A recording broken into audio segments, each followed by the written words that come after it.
Last night I finished listening to Chris Judd's book, Inside. It was an audio book that I had from Belinda, and I listened to it on my phone using the BorrowBox app.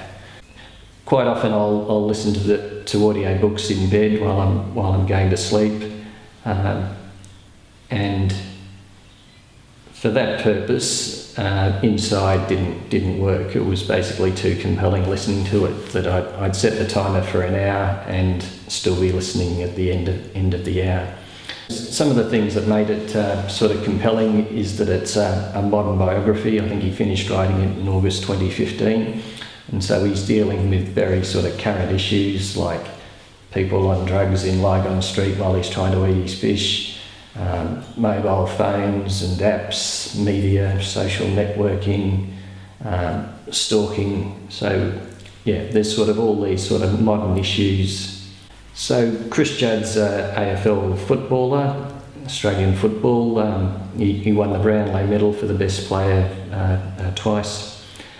A lot of what he's writing about I found was what's important, what motivates, what helps a team to win grand finals, and sort of having that focus on grand finals, having that confidence that you were going to get there or that you were contenders for it. He talks a lot about science, about how the game's changed. He talks a lot about operations that he had, and I thought what he had to say about retirement was good.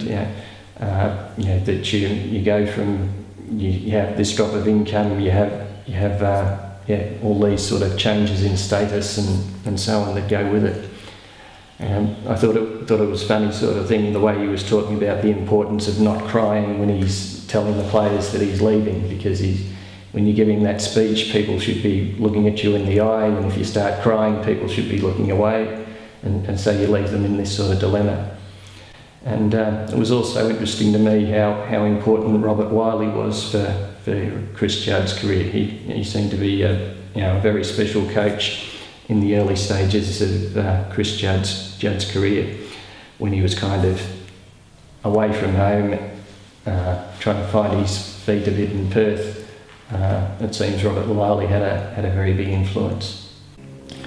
One of the other things I think I learned from the book, where he was sort of contrasting the way fans will watch the game and the way a footballer will watch the game. So he sort of contrasted how, for a fans go to see the person taking the big mark, the specky.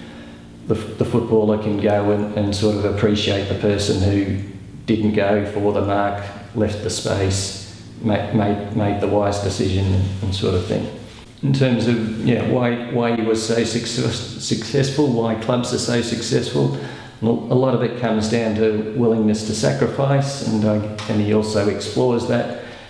He goes through phases of his career or phases of any footballer's career.